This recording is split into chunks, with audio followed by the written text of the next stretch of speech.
California adventure where we are ranking all of the rides here from you can skip to, oh my gosh, you must do this. I hope you're ready. I hope you're excited. Let's see who's number one. Coming in last place on our ranking, Jumpin' Jellyfish. And it's not even close. Jumpin' Jellyfish is the first of these like carnival style attractions that are down on this boardwalk area called Paradise Gardens. Essentially, this is supposed to be like an Atlantic City style boardwalk, so they added a bunch of these just like cheap, generic carnival rides, but some of them are actually pretty fun, and then some of them are jumping jellyfish.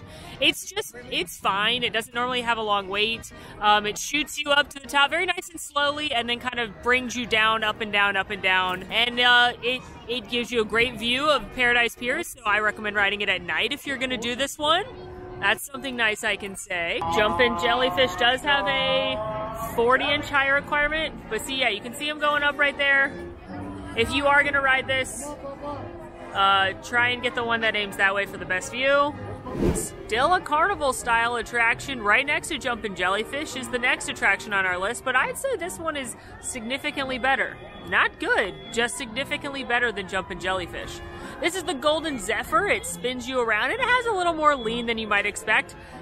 Just like Jumpin' Jellyfish, it can provide you a beautiful view of the boardwalk, so I recommend riding it for that reason and that reason only. Doesn't usually have too long of a line, which is always a plus. It's always great to have some attractions that just exist and don't have too long of a line, so you can just jump on them when you'd like to. There's no height requirement on this one, so it's a good one to ride with some of your littles if they aren't tall enough to ride nearby attractions. You're gonna have a nice time. You may get a little motion sick though, so be warned. I don't think anyone prioritizes Golden Zephyr, and I honestly don't think anyone's gonna be mad when I put these two at the bottom. So, it's not a hot take. It's time for rootin', tootin', shootin', buckaroos. And by that, I mean it's Jesse's Critter Carousel.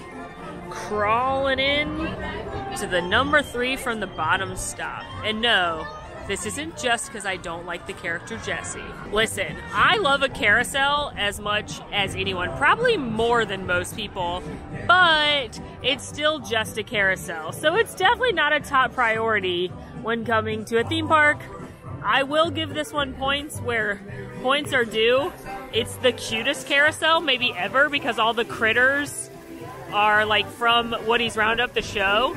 And so there's like a little snake and raccoons, and some of the skunks are backwards. So it's super cute carousel, and it's great. Doesn't normally have too long of a line, no Genie Plus, no height requirement, so it's great for your little ones to do while the older ones are maybe doing Incredicoaster, or you just want to do something fun and whimsical, or maybe you're 2 men in your 30s that just want to have a little bro time.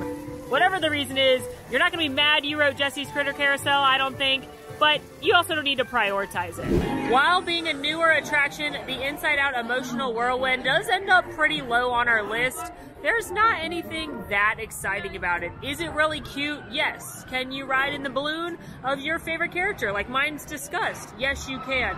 Do kids love this one? Absolutely they do. But it's certainly not a must-do. It's a take on a spinner attraction like Dumbo or Magic Carpets of Aladdin or Triceratops Spin, except for instead of in like riding in a dinosaur, you're riding in a little balloon from the Inside Out characters. It's cute. It's a great thing for your little ones to do, but it's certainly not a must-do for most people. Like most things in this land though, you get a great view. And the trash cans in this area are the cutest. Next on our list, and the first of the Cars Land attractions, MATER'S Junkyard Jamboree. When the Boatmobile's tailpipe backfires. Holy smokes! MATER'S Junkyard Jamboree. This is the same ride system as Alien Swirling Saucers if you've been to Disney's Hollywood Studios. It has a short 32-inch height requirement, does not have Genie Plus. This is another just kind of filler attraction in Disneyland, in Cars Land, but I remember riding this for the first time and watching a little kid laughing hysterically and being like, I hope I have that much fun, and I did. The highest ranking of these kind of carnival rides down in the Paradise Garden section is Silly Symphony Swings. So this, again, it's another one like Golden Zephyr, Jumpin' Jellyfish. That's an inexpensive carnival ride that they added, but this one's legitimately very, very fun. It's just flying swings like you've probably done at a carnival before in your life, but it's really cute. There are single and double swings. There is a 40-inch height requirement, but it's just really cute, and it offers you some great views. and I gotta recommend it for when you're just looking for something fun and enjoyable to do. Again, like these other kind of carnival rides, I don't recommend waiting in a long line for them at all. Silly Symphony Swings usually is like you wait for one round to go and then it's your turn. But we are riding this at sunset, and OMG the sky.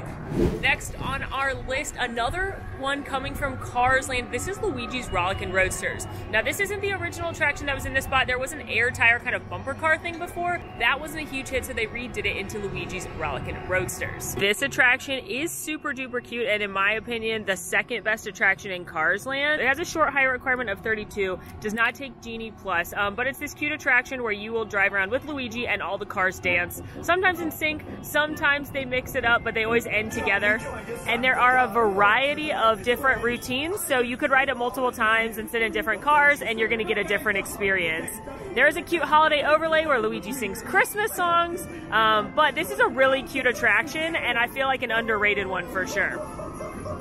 Swimming into the next spot on our list, you have Ariel's Undersea Adventure. This is a slow-moving dark ride in a clammobile that takes you under the sea and tells you the story of the Little Mermaid. Ariel's Undersea Adventure is a very cute family ride if you want to climb aboard a clam and go under the sea with Ariel, but this one gets caveated for my Florida friends because it's basically the same exact attraction as in the Magic Kingdom. There's two very small like audio differences between the two, so if you're a Florida person, you definitely don't need to prioritize this one because you've probably ridden it at the Magic Kingdom. The other difference, there is a really cool Easter egg at the exit of this attraction.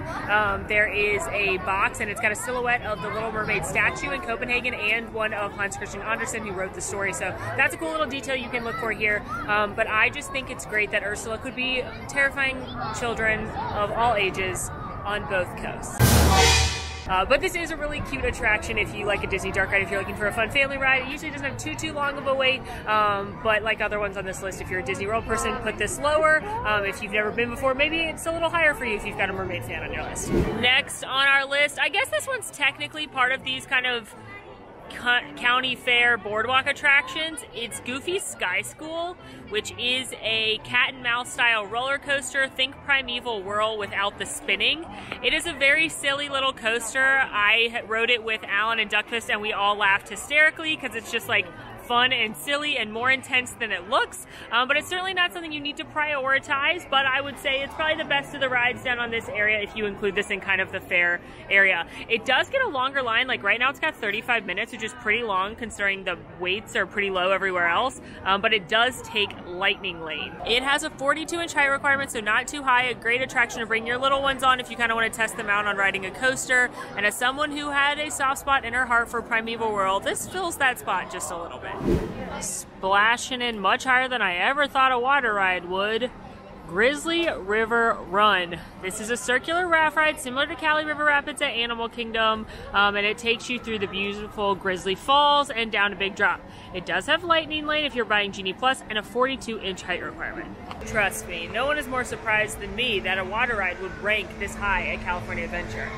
Few things. One, there's like a really solid top 4 at this park, and then there's like a medium, like, all right, that's fun, and then there's like, there's like a big gap, so it's not hard to be that highly ranked at this park.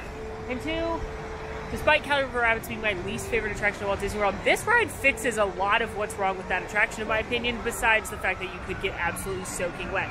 First of all, it's a longer attraction, so you are getting a little more bang for your buck. And second of all, you get this huge drop. You actually get a big drop moment, which you don't get over at Cali, which I think is part of the problem over there. So if you like water rides, this could certainly be a winner in your book.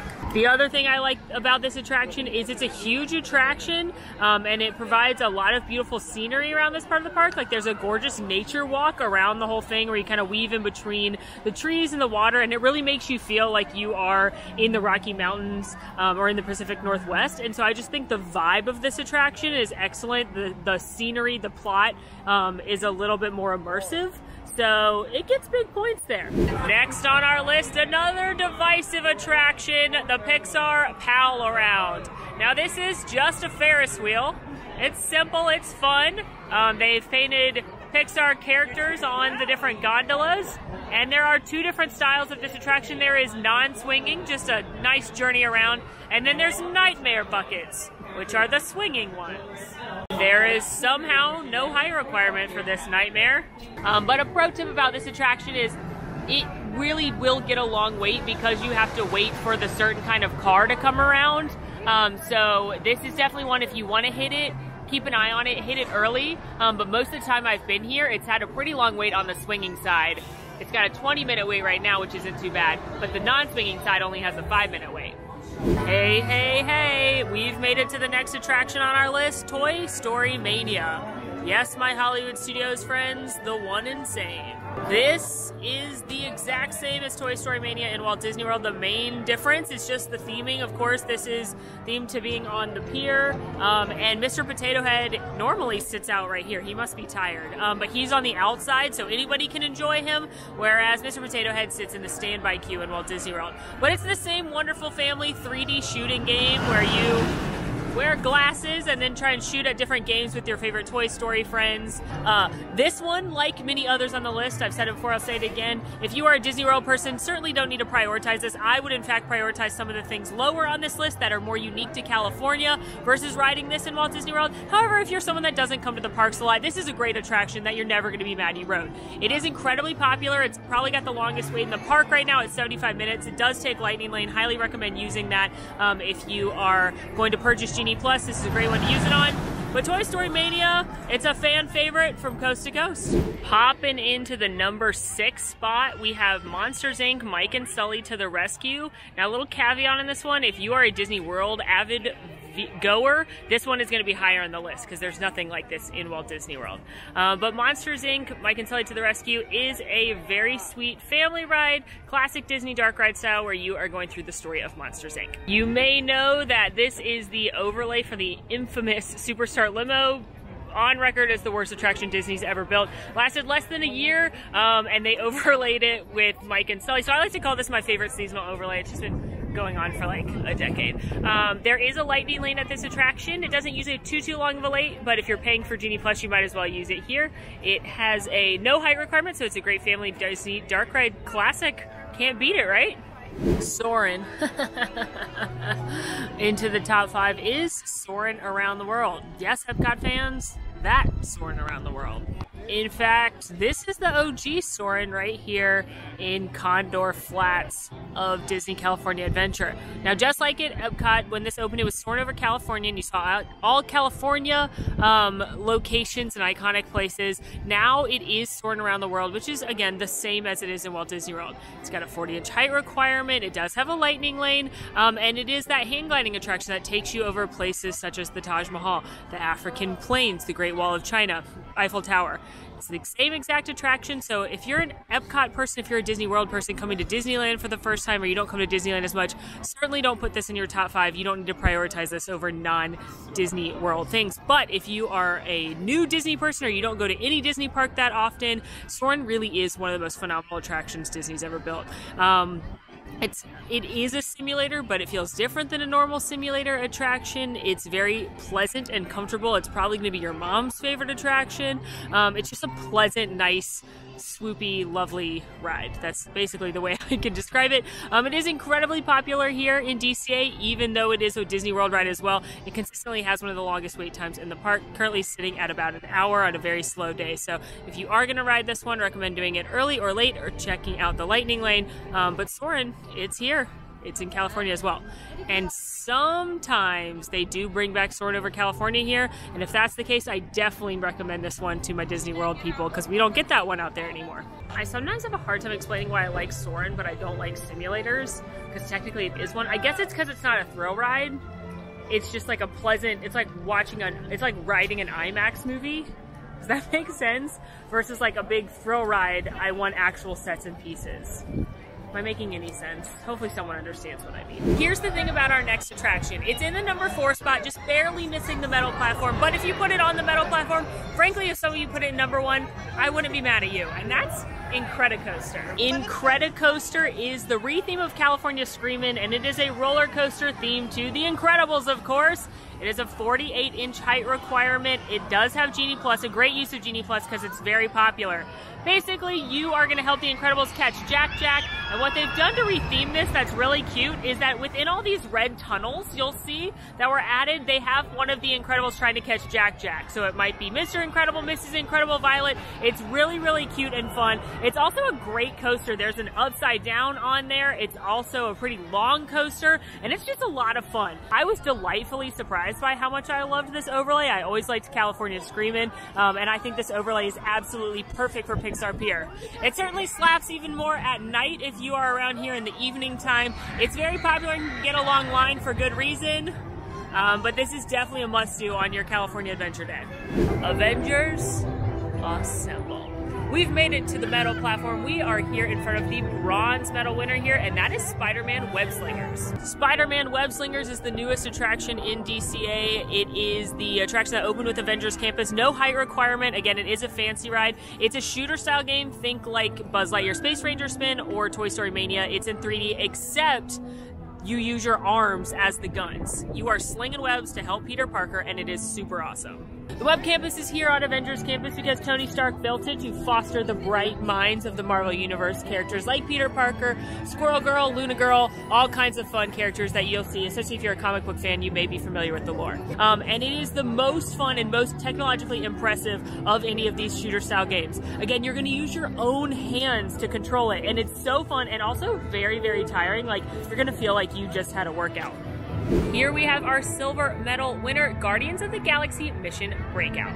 This is the attraction that replaced Tower of Terror in a bold move by Disney. They rethemed this attraction several years ago to have a Guardians of the Galaxy theme, and I think it's amazing. Honestly, this is probably my top choice for this park, but it's not as unique of a ride system as our #1, or it's not as all-encompassing as our #1, but this attraction is absolutely incredible. The story behind this one is that you are headed to visit the Collector's Collection, Benicio del Toro, and he has the Guardians of the Galaxy on display, but Rocket is going to escape, and he needs your help. He needs your human hands, which are how you scan into places and give security clearance, because his tiny little rocket paws aren't big enough to do the clearance, and so he's going to have you help him, and then along the way you're going to have some fun with the Guardians and help them get out of the Collector's Collection. It is such a fun attraction. There is different music every time you ride it. There's a variety of different songs you can hear. There's different jokes from Rocket and the group. There are different little scenes that you could see. You don't know which monsters they're going to be fighting, so there's a lot of re-rideability on this one, which makes it even better. It has a 42-inch height requirement,